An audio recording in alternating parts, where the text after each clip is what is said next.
Pardesi Beats.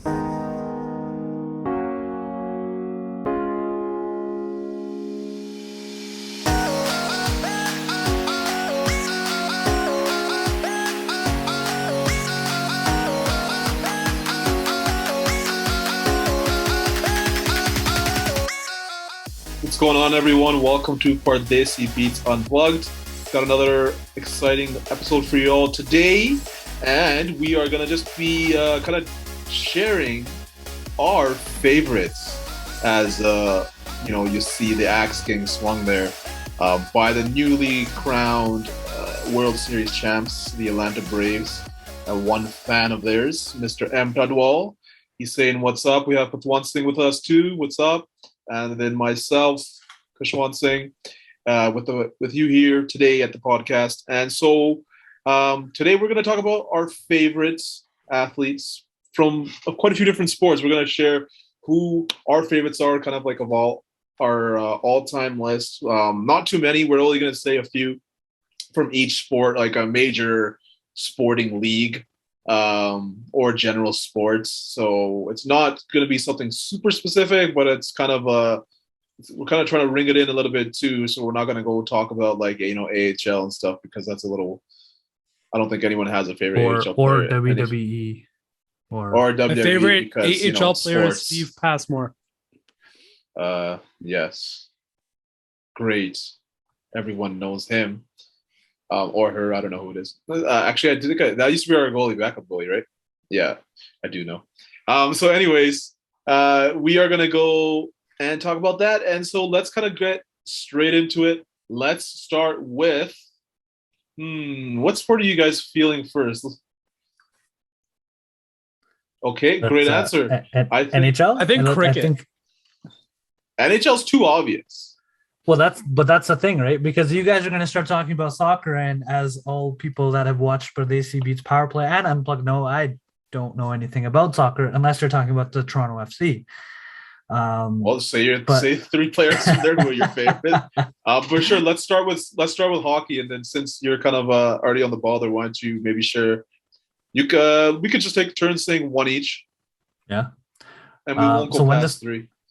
Yeah, when this question was posed, I thought of my childhood, and my childhood was the prime of the second expansion in the NHL. So I was a young boy when the Atlanta Thrashers and the Minnesota Wild came into the NHL. And as a young boy who loved the aesthetics of sports and hockey, I was very drawn to both the Atlanta Thrashers, who had a very lovely baby blue in their logo, but also the Minnesota Wild, who had a green, which was very, similar to the Dallas Stars, but they had a very cool like typeface font. So those are the two teams that first came to my mind, and two players specifically from that. So the two players were, and I'll pick one out of these two because, just because. So it was Marion Gabrick of the Minnesota Wild and Ilya Kovalchuk of the Atlanta Thrashers. Now Kovalchuk, unreal player. Like if we think of like pure goal scorers, still he's ripping up the KHL, so arguably like unreal player. But I will pick Marion Gabrick because of the Marion Gabrick jersey that's sitting up in my closet. So you invested in this player, that's why. Yeah, and I think for me, because of his style of play, as a fan of hockey, I was like high speed, kind of at that time was a bit different. Like early 2000s, there wasn't those like speedy players, and they stood out a lot more. So for me, my first favorite player from the NHL is going to be Marion Gabrick. Also, he has knee issues like I do, so I relate to him on another level. Yeah, totally the same level of severity. He's your soul creature, or whatever they call them. Yeah, soul creature. Yeah. I think you made that up. No, I think that's the more. I believe he's inappropriate these days. He's currently a member of the Tampa Bay Lightning, if I believe. Oh, so is he? I feel like he's on the LTIR. Like he's still getting paid by some team, which is hilarious. Oh yeah, I didn't know that. But yeah, even and I guess also growing up watching a lot of Olympic hockey, I was a big Slovakia fan. So Yeah. like him, Pavel Dimitra, Zdeno Chara, like these guys were like, I'm like, yeah, I'm Team Slovakia. So another reason why I was very drawn to Marion Gabrick. That's a pretty good pick. Well, really awesome player, especially when he was healthy. Yeah. Which was few and those are very rare, but Yeah, I mean, it turned to a point where it didn't look like you were going to get all the time. too many full seasons from him. Yeah. And Lawrence, one thing, I'll let you go next. Favorite player, NHL? Yeah, you could say we're going to have a few different options to throw out there, so you don't just have one. It's very hard to pick, but there's one favorite player I have. This player is like a standout for me in all the history of the NHL, sort of the 3 decades I've been watching. You can argue he played in all 3 of those decades, Jaromir Jagr. And he's my pick simply because he was just other than when he played in Calgary for a little minute, but he was sort of, he was like such a dynamic player. He had a personality to him. He had that sort of European personality you see in a lot of soccer, football players. Yeah, the salute is one of the things. His mullet and sort of so you know how Zlatan from soccer has that sort of cockiness, but more I would argue it's on the spectrum of confidence because he can actually do it. Jagr did the same thing for me. And watching him play with different dynamics in different teams, obviously with Lemieux and those guys in Pittsburgh during his heyday, but coming into different organizations and playing with different players, it just sort of it really drew me to his character. But it was actually his real personality. Like he didn't really fake who he was behind the camera. And you know, some people come on all professional, they're like, oh yeah, we played it. He was just like, yeah, that was stupid, or like he's just straight up. So I remember there was he played for both mine and Cushy's favorite teams. So Cushy's a Devils fan, I'm a Bruins fan, but they were doing an interview with like, name your favorite players, and David Krejci is like, yeah, my favorite player is Jaromir Jagr, and then the next person was Jaromir Jagr, and they're like, who's your favorite player? And Jaromir Jagr's like, Jaromir Jagr. So like to that point, like he was very like just a chill guy. That's what I'm saying, like Zlatan, right? Yeah.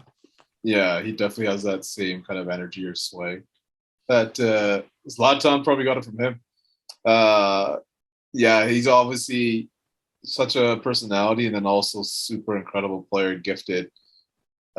Aged very well when he still felt like playing. He's still playing. Yeah. He's still playing in Europe. Kind of has to because he owns the team and he needs to sell tickets. But he's playing. Yeah. He's playing nonetheless. He's performing too, not just playing. Yeah.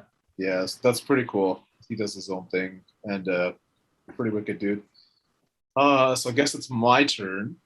I guess so. And yeah, for me, it's got to be Joe Sakic. And grew up, watching him play against him in playoff series or regular season games as an Oilers fan. But like when you think of quintessential two-way forward, man, Joe Sakic is like, he is the guy, right? Yeah. And then it's Stevie Y and Joe Sakic, right? But Joe Sakic, man, like, just watching his wristers, thing of perfection, just every time, like he would be so amazing with the puck, such a great ability to pass. His wrist shot was phenomenal. And back when I was younger, that's what I kind of like liked to play with. Like I did a wrist shot. Like that's why everyone's like, everyone's all about the slap shot. Like, okay, whatever, right? Like everyone always misses. But this guy always shoots, he never misses. He's just taking wrist shots and they're so precise. So I don't know, like I love that his style of play. I love that he was super good defensively, but dominant offensively as well.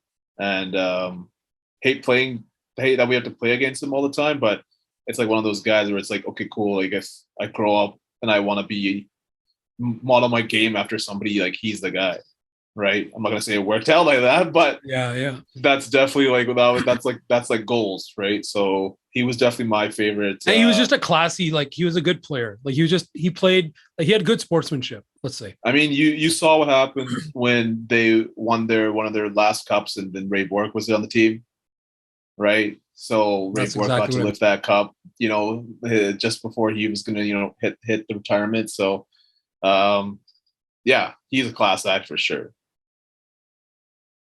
100%. Yeah. So now that we got those three out of the way, where are we going? Well, we will do our second favorites for NHL. So we can do snake order. So I'll go again. Why not? And I think I'm gonna do like one for each position. So this one's gonna be goaltending, and it's got to be Fatso. It's got to be Fatso. I don't. And if you guys don't know what I'm talking about, it's Martin Brodeur. And that's a reference to his Sean Avery shenanigans. Good old times. Good old drama in the NHL. Yeah, Martin Brodeur. We talked about it in our episode about like playing hockey growing up and stuff, and how much those pads that we used to own and that you bought, but the one like how much they were like just envision my life being in those and stuff. Yeah, iconic, right? Like, yeah, you know, I started cheering for the Devils at such a young, like in the super late '90s, and this guy was you just watch him save everything, and then and that's when he was still second to like Patrick Raw on Team Canada. Like he still wasn't our top guy on Team Canada. He was our second guy. So that's early on. But he was number one, Well, you know what I mean. Yeah, but he was number one. I'll always have that debate where I think Brodeur's better than Wall. But anyways, yeah, his record was like the most shutouts in NHL history, most wins, I think, too. So end up being probably the best goalie to ever play. Lots of people like say like, hey, he played on these super defensive teams and stuff, which I really don't think that really played much of a thing in it. His quality was still super top notch. Yeah, and I just loved his game on ice.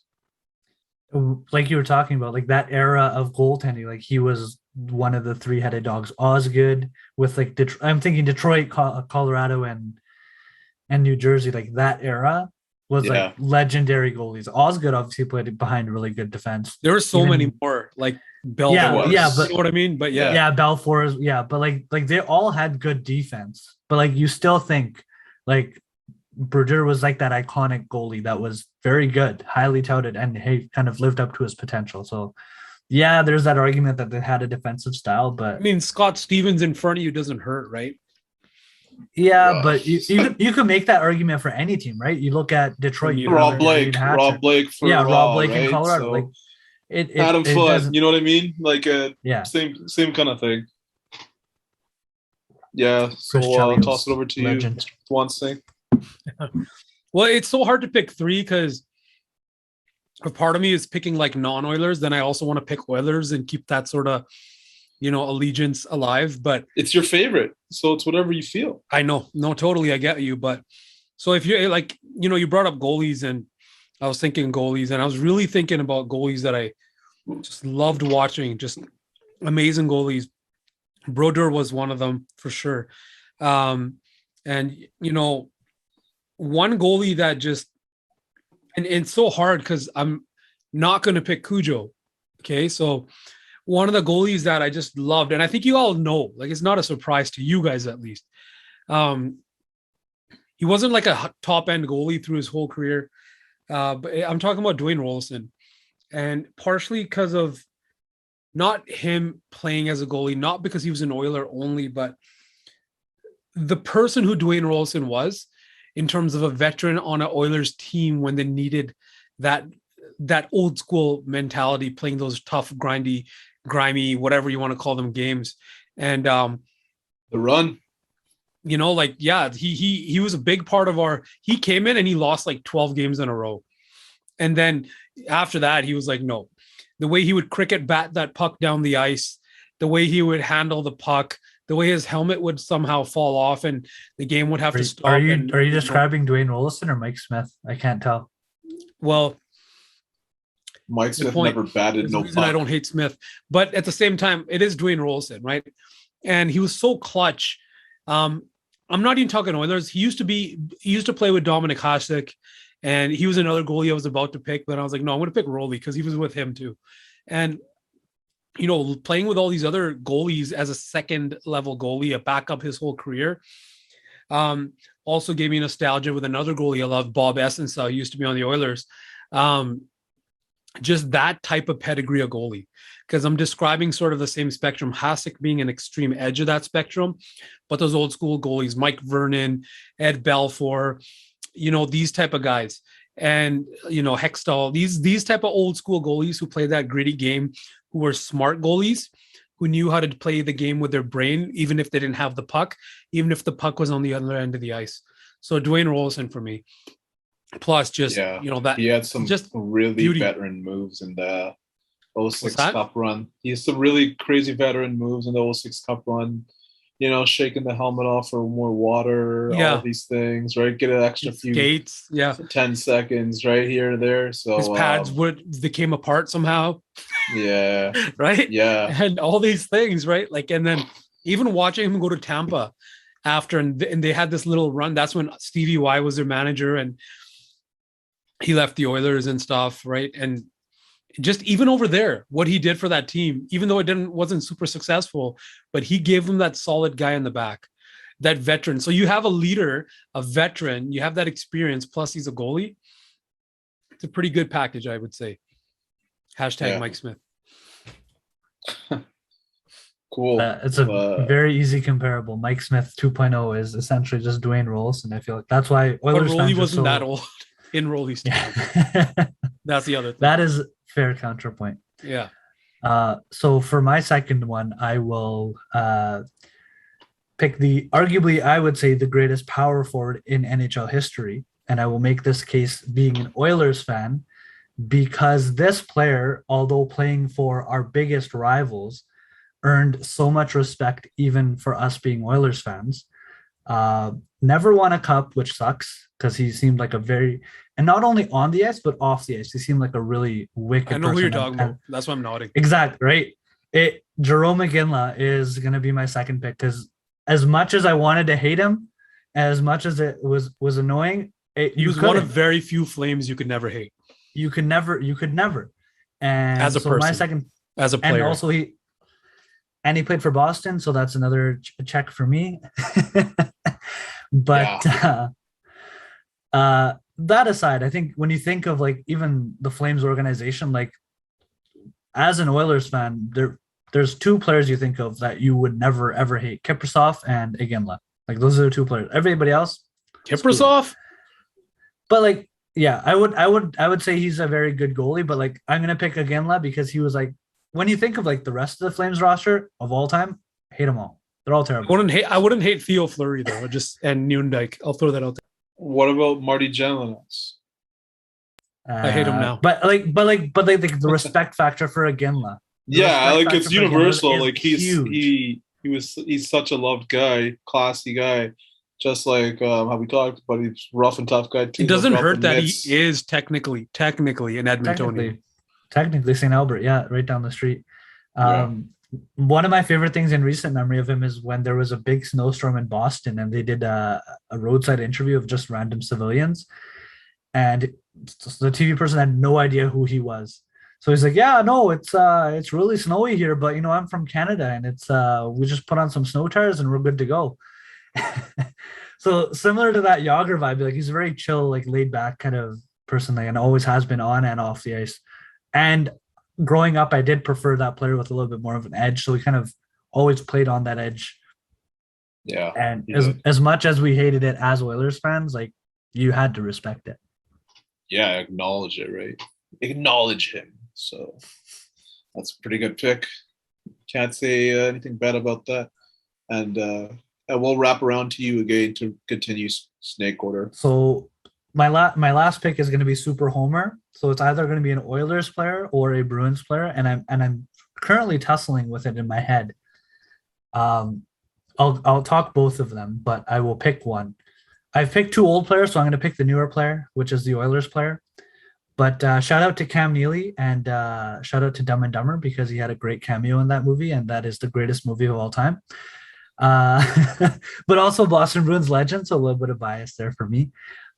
Again, another powerful forward that played that line and kind of arguably was a pretty dirty player, but I cheer for a team with Brad Marchand, so I can't really Can't really say Cam anything Neely, else. you can't compare him to Marchand though, because Eras. Yeah, era's very eras different. and what Also, they did in those eras and what he did with points.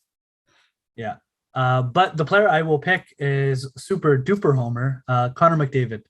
Just watching him on the ice, like as much as we always rag on the Oilers, and if you've listened to Pardesi Beats power play, we're always ragging on the Oilers. Like we're questioning some of the decisions, but you see McDavid and you're like, oh, like this is something special. So straight up. It's unreal to see not only his ability to skate, like talked about with Marion Gabrick, but just his, and I feel like this is developing now, is more of that meaner, rougher edge. Like he's becoming a bit tougher, and he's going and being more gritty. I'm glad to say with his skills, like I feel like he's going to be an unreal player for years to come. And like the way he dominates games, but it's very subtle. Like he's zipping around the ice, but like at the time of recording, he's almost 2 points per game, which is like, oh, okay, that's kind of ridiculous because that hasn't been done in a very long time. So my pick for it's like his presence, just his presence on the ice. It's like, okay, you have to change how you play. Yeah.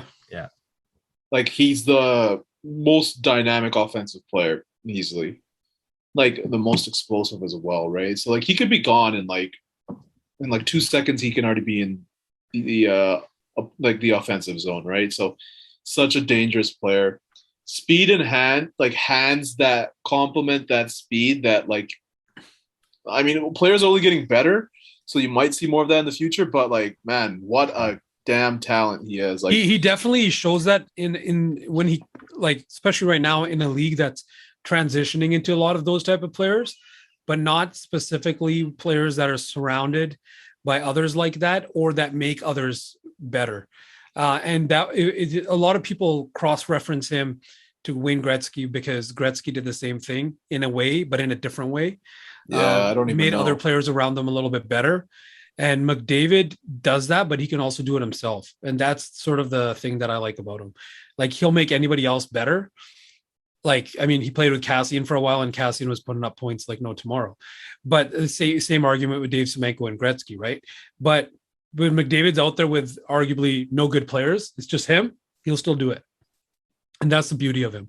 So good pick. I just think he's so good. It's like players can't keep up with him. It doesn't register in my brain how good he is. I feel like as Oilers fans, we're a little bit spoiled, and it's like I agree. We are for sure because dude, 100 points in a 50 whatever game season, insane. No one's hitting those numbers. It's been a long time since those kind of projections and numbers have been happening. Nobody's hitting those in a regular season. They are, but not like regularly. Yeah, but plus we got two guys who are kind of like that, which is why it's like, oh, okay. But like we're very lucky. We won him through the draft lottery. Otherwise, we wouldn't have had him. So Oilers fans got a lot of sacrificed to get him.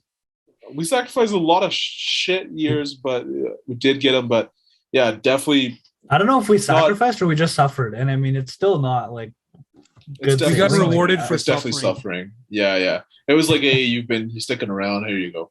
Yeah. We still suffered after we got him. Yeah, well, still, maybe not this season yet, but let's see. Anyways, but the one year up. Oh man, okay. I have two players that are like tied in my brain, and they're a lot of what you were alluding to, Malik, with what he brings on the ice, that presence of him being on the ice. I guess I'm a little biased in being old school, but I guess out of the two, there's one that was more recent. So arguably played in this new transitioning to this new school game. So played in two different, I guess you can say, generations. They both did. So the second player, I'm not going to go into him, but it was very tough for me to pick between the two, especially because the one I'm not picking was an Oiler and a legend Oiler. And I'm talking about Mark Messier. I'm not picking him, but he was so hard to... For the player that I picked was already mentioned. And when Kushi mentioned him, I was like, oh, don't pick him. And it's Steve Yzerman. And because this guy, and the reason I picked him above Messier is because this guy, man, like he came on the ice and literally players were pissing their pants. Like, oh my God, Stevie Y is on. I'm playing against, what if you're the player that's covering Stevie Y? you're just going to be so stressed out that day that that's the man you're covering in the game. And this guy's going to come on the ice. He's not just like he shows up on the ice and you're just like, oh, snap. Like he's on the ice and the game's changed. He's just standing on the ice or he's about to come on. You know, it's his shift and you know he's coming on and suddenly your whole team is stricken by this anxiety and fear at the same time that Stevie Y's on, especially if you're a Philadelphia Flyer. You know what I'm talking about. And he would come on and he would just destroy your team in ways that you didn't even see on the television sometimes. Like he'd be in such interesting positions and he would command sort of the whole game just by the position he'd be in, let alone being able to put up points and set up plays. Is just his persona on the ice. Like this guy came on, like he's like, hey, like I run this and I'm not going to say I run this, but you all know. And he was so humble and very Canadian in that sort of work ethic of his. And I think a lot of that was beyond just skill. It was a mindset. And that's why I really picked him, because he showed that in, not necessarily now, but he showed that in Tampa when he was doing some crazy stuff there as a GM. He showed that it's that mindset to create something that he was doing it there, but more so on the ice with the Wings when he won all those cups and stuff. Yeah, you could say that about all those players too. So I think that was just a great, but there was something different about Stevie Y because he did it standalone too. You know what I mean? Well, it was cool because he transformed from just a kind of like a one-way forward. He was bringing in like crazy hundreds of points. Yeah. Then he transitioned into a two-way forward because it was like, hey, your game has to be fully evolved. Yeah. So then he was hitting the lower end 100 points, but then also shutting down the other team's top players. This guy shut down Lindros so hard. One game I remember, like he just took Lindros out, and Lindros was in his prime, and everybody was scared of Lindros. And he was small compared to Lindros, right? Lindros comes up, Stevie Y takes him out, and you're just like, what the hell? Like, who has the balls to do that? It's Stevie Y, of course. And I don't know, man, just Steve Yzerman, just crazy. He's a Canadian. When he played on Team Canada, stuff he did, just all around one of my favorite players. I can ramble on and on. I'm just choosing to stop right now. Yeah, like if the list was longer, he'd probably make mine too. But yeah, and also transition to like an Unreal GM that has developed. That's what I mean, very right? Like, like he's just such a smart individual. Yeah. How many players do you see that go into like some sort of admin role and really do well, right? Yeah. Or some sort of how to win, right? Like he knows how to build winning teams. That's what I mean. He essentially did it with Tampa, and then left before he can like bear the fruit. Although the fruit was already there. And look at Detroit this year. Like they're not a terrible team, despite and guess why? Absolute trash. Yeah. So we'll see what happens with them in the next. They might get back to where they used to be. But okay, for my last one, I had to debate about it. I changed it now. After talking amongst ourselves. Yeah. I was gonna choose a defenseman, and I would have chose Scott Niedermayer, because he's literally amazing. Like, but you're gonna pick Chris Chelios. You, because Scott Niedermayer was like the smallest guy on the ice as a defenseman, where you're supposed to be massive and everything, but his hands, his ability to skate, his ability to play the puck off of opponents and just control where they're going as a defenseman for being such a small guy, honestly, is just absolutely phenomenal. But I have to go with my heart, and my heart lies with the Edmonton Oilers. Tom Pody. And it lies with one magic man, Ales Hemsky, baby. Ales frickin' Hemsky, baby. He is the GOAT. He's the source of my frustrations for a decade. Yeah, but he's the only player after the Oilers went to shit, also carried the team as much as he could too, dealing with his injury. So such a creative player, so skilled, man. Literally would go around the net like twice looking for an open seam to pass, but his dumbass teammates wouldn't know how to get open. So he would just keep the puck on his stick, deke out everyone around the net like twice. Everyone's yelling at him to shoot. That's a patented Hemsky thing. Shoot! Because he always looked for like almost like the perfect plays and stuff. He was like too good to be on this team. I always felt like for certain points, really iconic goals. Yeah, imagine him in like the modern era. Like he I feel like he was like too early for his time. Exactly. Like he would have just paired so well with some of these players skill wise. Like his skill was off the charts. Somebody I always kind of think who's really like him is also Paul Stasny. Very similar player, always put up similar numbers, but not as skilled, I'd say. But anyways, like, yeah, man, this guy just literally, you just watch his plays. Like, all you got to do is go Alex Hemsky highlights on YouTube, and you'll be like, wow. And this guy's doing this all in 2000s, right? And then he had a little bit of a career in the early Montreal 2010s. Montreal Canadiens legend, bro. Yeah, like a Alexei Kovalev. 7 games played. Yeah, so like it was really sad for me to see him go when he did. I think it was to Dallas. And yeah, but man, I love that guy. Like that whole cup run, he had some iconic goals, iconic passes. Do you have his jersey still, right? I don't know, probably. I wouldn't have thrown it away, that's for sure. So yeah, that's mine. And I think we'll transition now to another sport. For the sake of what we all kind of enjoy, I think Malik really liked hockey, so we went with that one. And then with one thing, I think you like footy a lot. So I think we'll do some of our top players from football. And so why don't you start us off, Mr. Patwan Singh? All right, this is I feel we're only going to do two. We're only going to do two. No, man, then you're screwing it up. You got to keep it 3 now. Okay, fine. All right, so I feel like regardless of having 3, this is going to be so tough for me. I'm going to start with my first sort of favorite like player that isn't but was like a headliner. So before, and he's a Man United legend, and I'm going to say it straight off the bat. Now all the ladies love this guy. All the ladies, and you think you know who I'm talking about, but you don't. All the ladies love this guy. And he was the ladies' man before a different era of new ladies' man came into the team. And hold on. Let's pause here. And if you're watching this on YouTube, comment down below if you believe that this player is going to be a member of the Manchester United Football Club. That's all I'm going to say. Continue. He literally already said it was. He said it was. So, again, I'm talking about him as a player because he has a lot of like fluff around him as a personality. But I'm just gonna say it. Ryan Giggs, because he was sort of. I knew it wasn't. Even Beckham I it wasn't Beckham because I said that. I was like before the new one. So Beckham obviously stole that show from Giggs, but Giggsy was this crazy player that Sir Alex protected more than any other player. Because I know this, and it's in the media now in his sort of personal life. He had a temper that he knew how to control on the pitch, but also use.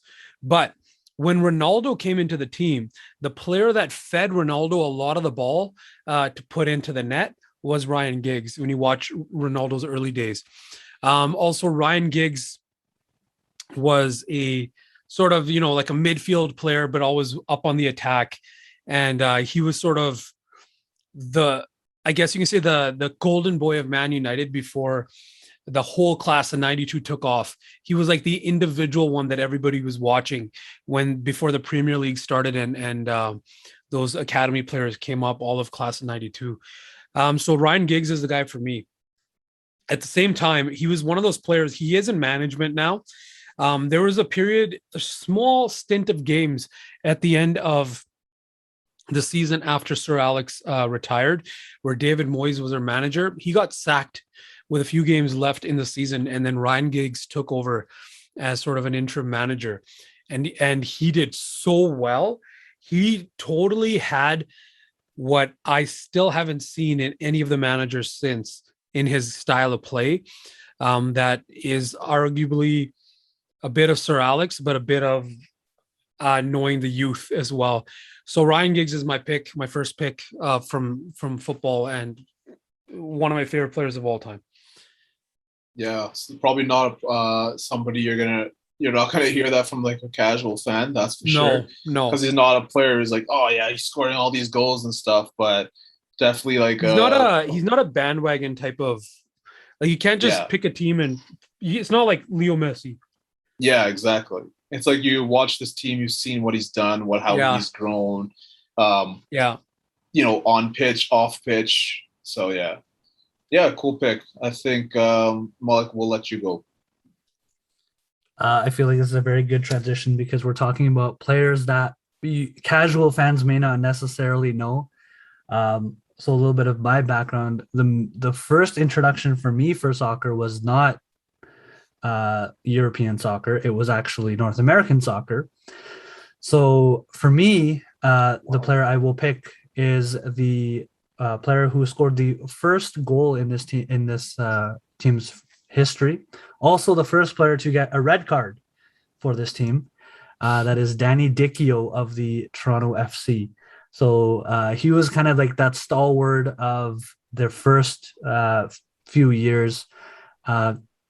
Growing up, CBC was always on the TV, and for some reason, Toronto FC games were always on Saturday afternoons. So that's what kind of drew me into it.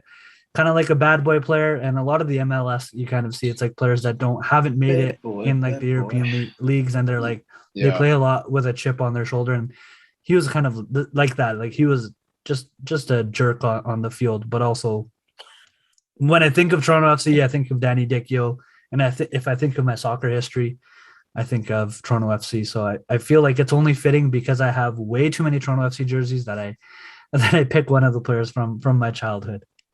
Hey man, that's all good. And I can't necessarily relate with MLS because I don't really watch it, but that's pretty cool, right? It's like, especially with TFCs, they're a really good fan base. And then, same thing with the Whitecaps. So like, hopefully, yeah, I would argue like they saw the fandom with TFC, and that's what caused like Montreal's teams to kind of get to that level. Like they had those teams, they had the fan base, but like the Whitecaps as well, like it went to that other level of like the fans like, oh, we can be like TFC fans, like we're just as good, and that kind of evolved that soccer. Yeah, so that's pretty cool.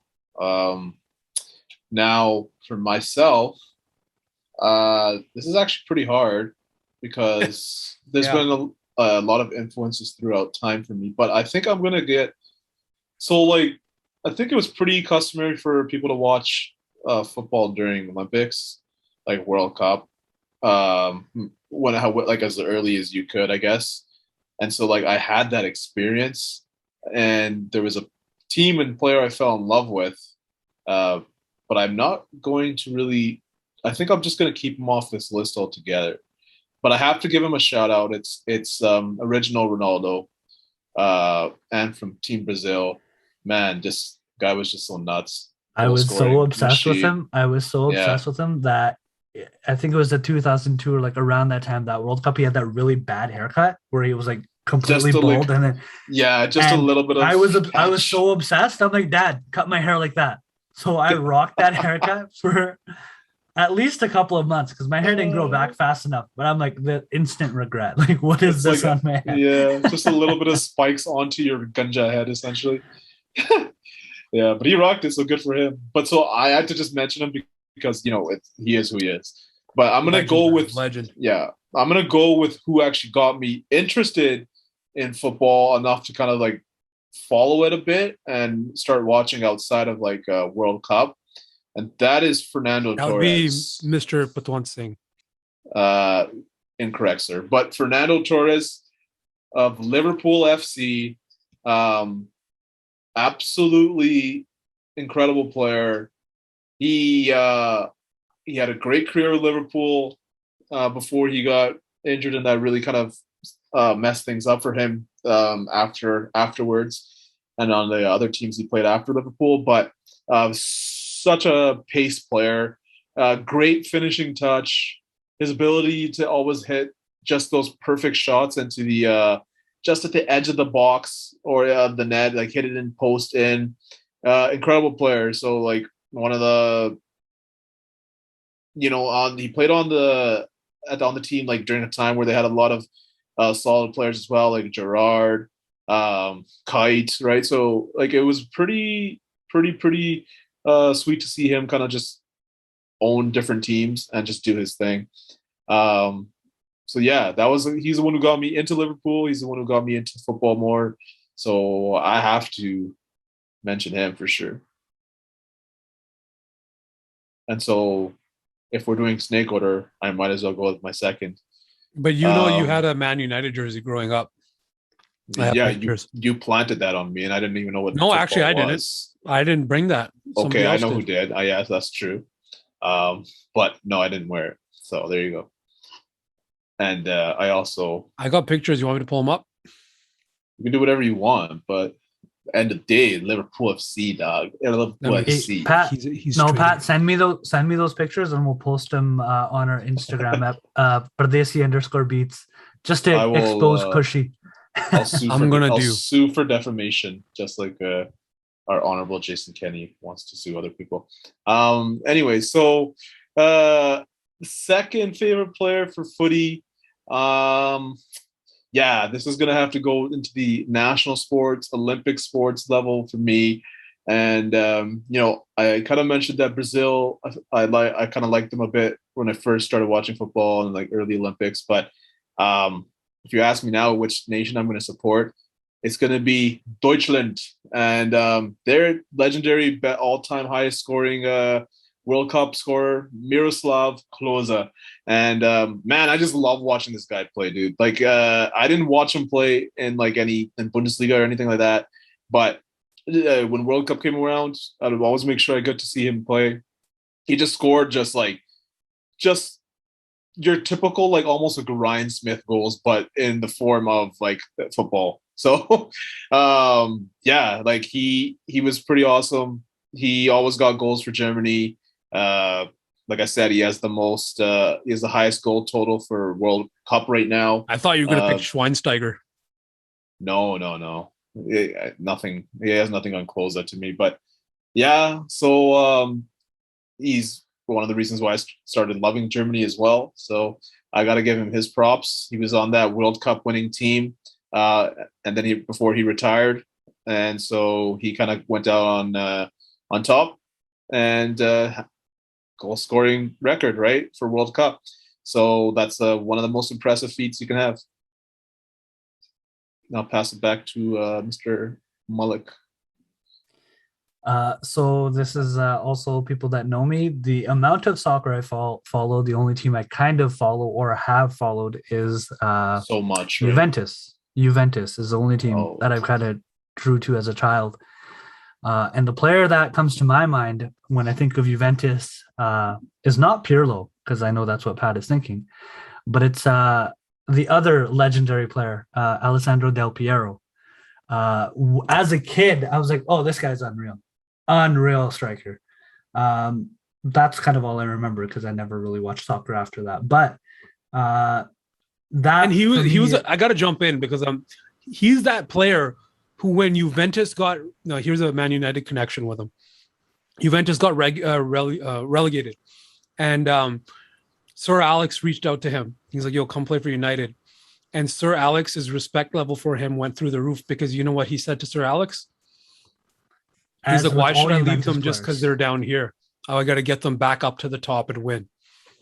All Juventus players, super loyal. They've never jumped ship. And but yeah, for me, like, yeah, exactly.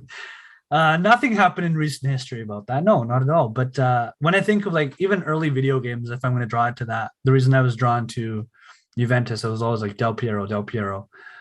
So for me, that's going to be my second pick. I won't take up too much time here, but Del Piero is my second. Pat? Very cool. Yeah, he definitely was on my list, and you took him away. But staying with the theme of red for a little bit, not sponsored. My second pick. Okay, I'm going to switch it up. I'm not going to stick with it. Okay, I have to.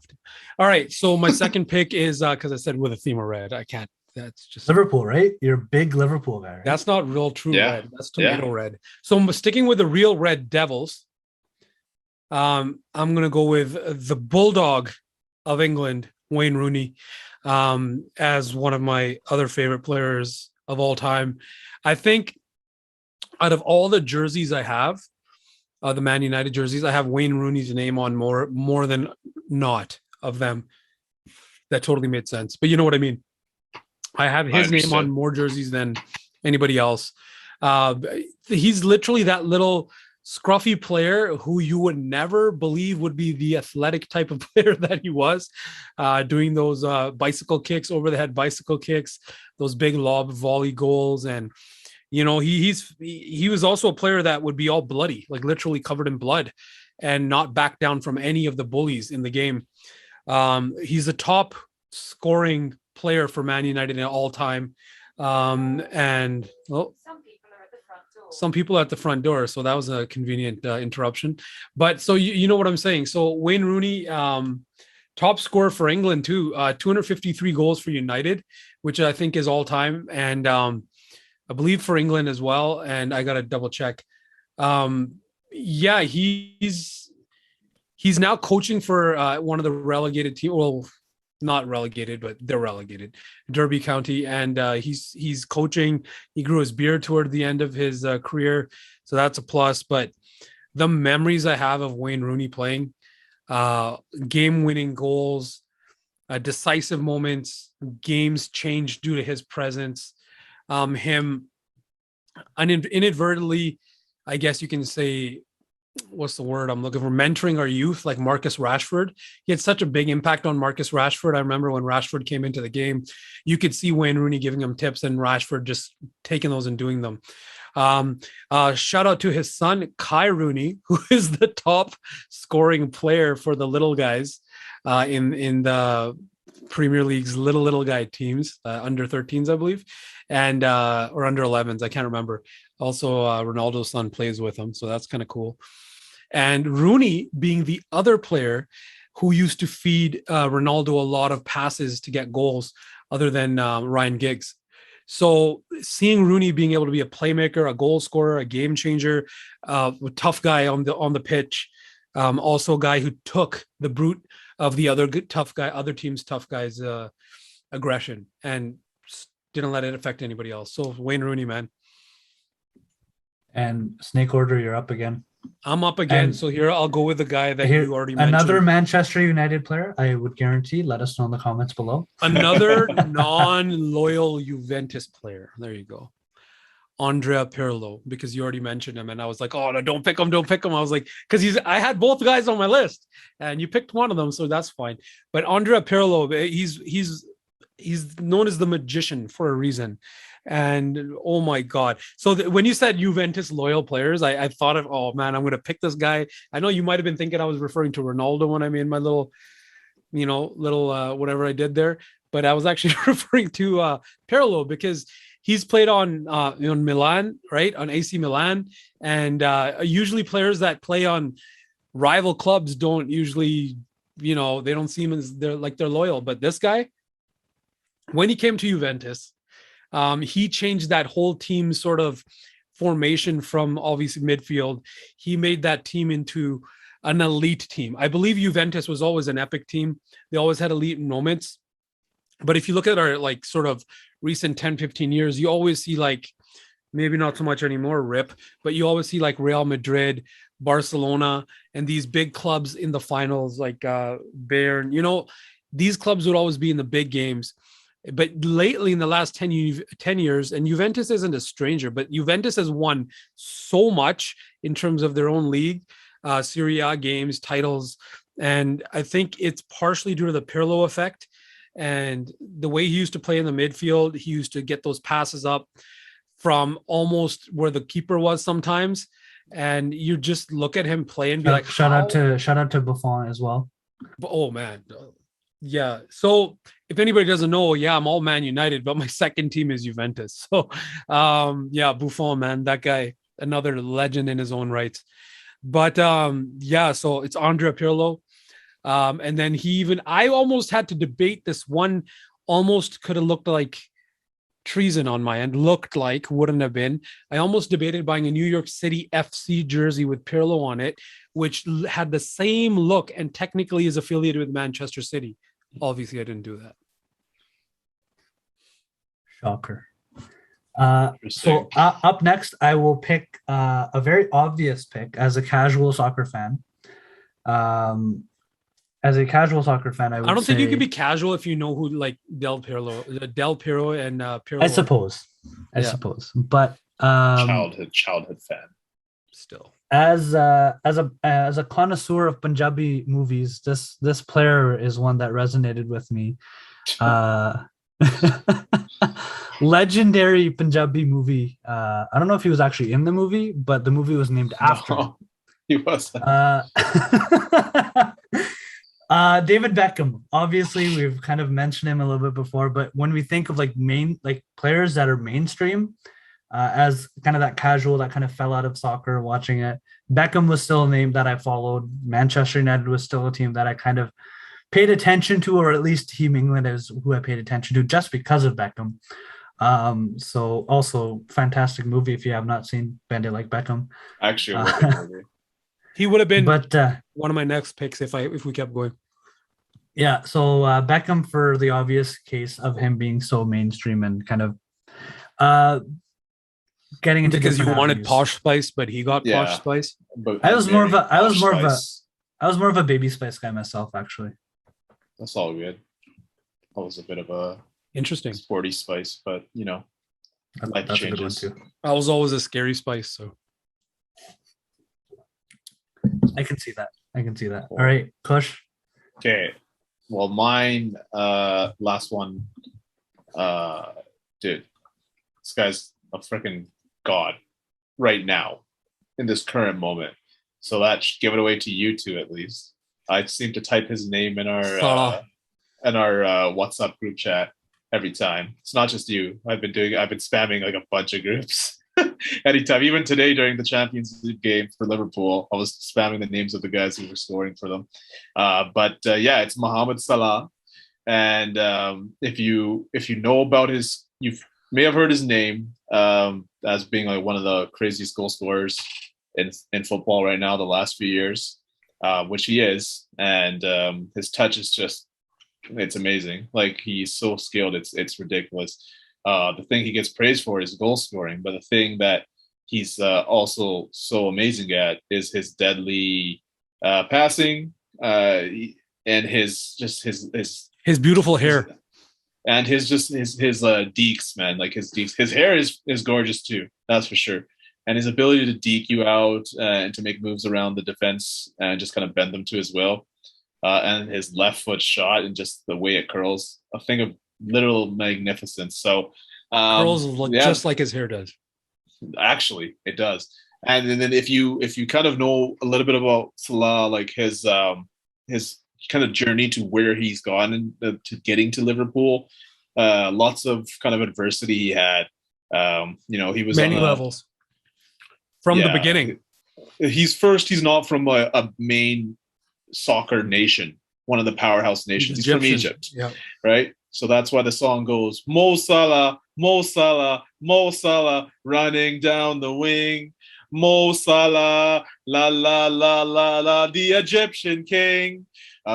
Anyways, so he got drafted, or he got eventually signed to Chelsea and made it into the Premier League, which Jose Mourinho was running at that time.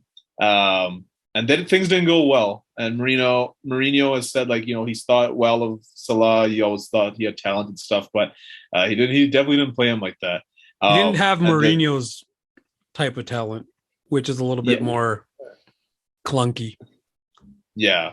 Like, so so then he went over to Serie A to play with a couple clubs there, Roma.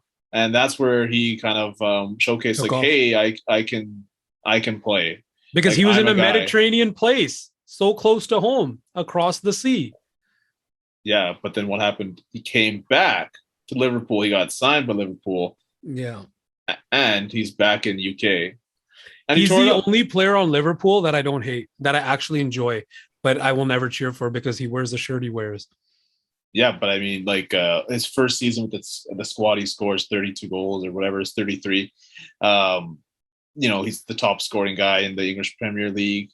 And so he's been one of the leading, that season. He's been up there for the last few. He tied for the year after with Mane and I think it was Kane. Maybe not, actually. Lukaku. No, it wasn't Lukaku. It was I can't remember. But he tied with there was a 3-way tie for during his second year. Yeah, either way. So then Three-way he's been tie? scoring. Mane, him, and somebody else. I think it was And then Lukaku. Go on. It wasn't. I literally just saw it the other day. It But might be Lukaku. okay, sure. And so, he's carried the team. He's been getting crazy goals. This year he's on crazy pace for goals. Like, he didn't score today. He did, but he was offside. So like it's pretty insane to see like that he's people thought Remember like your okay, maybe deleted comment. that's Why. which one? Oh yeah. So like that's like where people probably would expect him to fall out, but he's actually getting better. So it's pretty insane to see.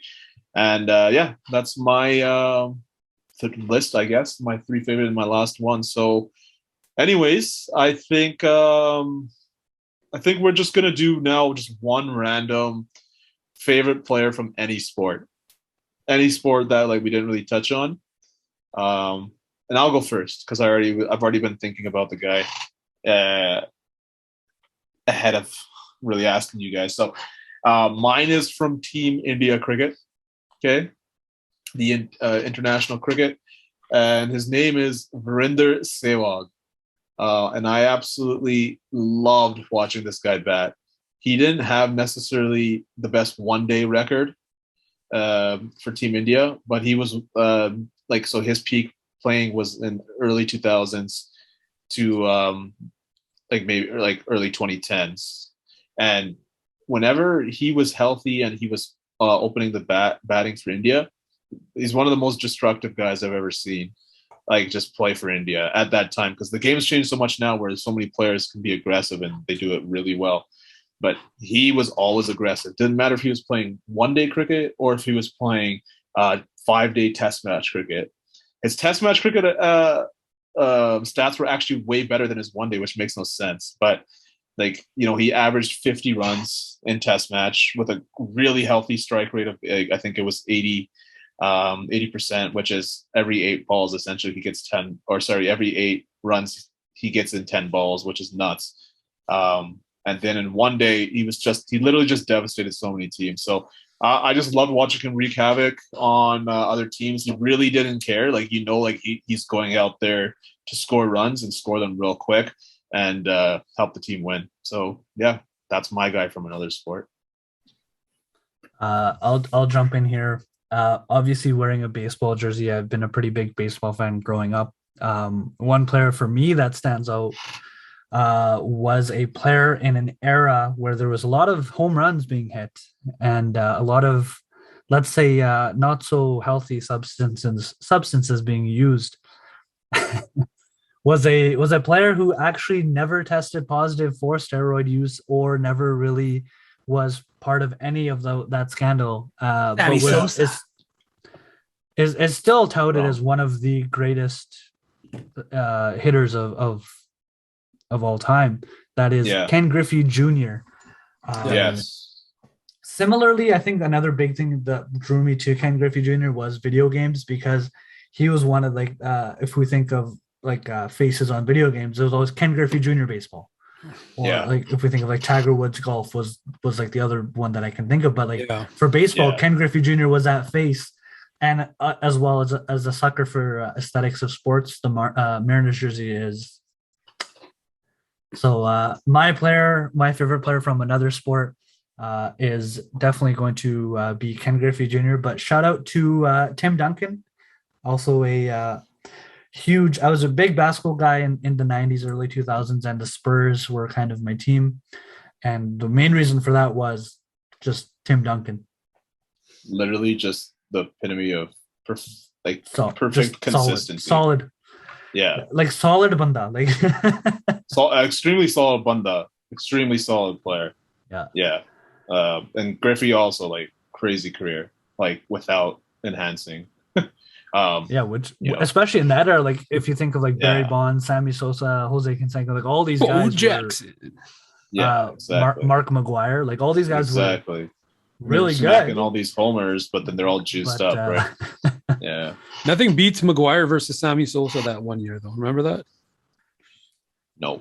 The home run. Also, shout out Derby. Shout out to that Simpsons episode where Homer at bat, actually one of my favorite Simpsons episodes, where all of these players that we're talking about are in that episode. So if you haven't watched that Simpsons episode, one of the best Simpsons episodes. Yes. Okay, Mr. Thing, we'll let you cap off. Well, he's not like a typical like running, gunning, hitting, shooting sports type of athlete figure, but I think when I bring him up, it goes without saying everything he stood up for, and it's Muhammad Ali, one of my favorite all-time athletes. Period. One of my all-time favorite humans.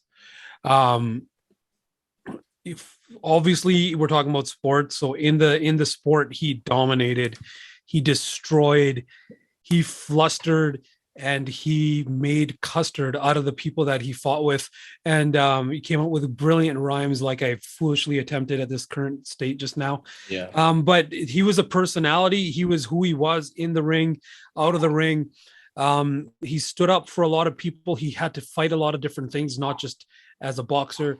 And I think, more than just him being, I guess you can say an oppressed person of color. So he was standing up for the Black people in the United States at the same time with the movement, with Malcolm X and everybody.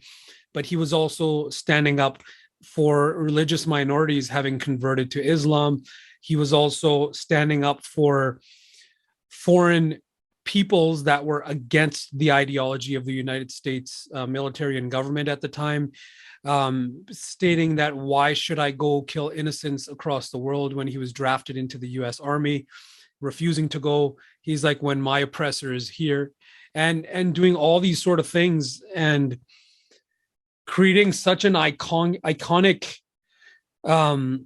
political sports personality all in one, that when he did his interviews, he wasn't just talking to his opponents. He wasn't just talking to like Joe Frazier. He was also talking to like the president of the United States.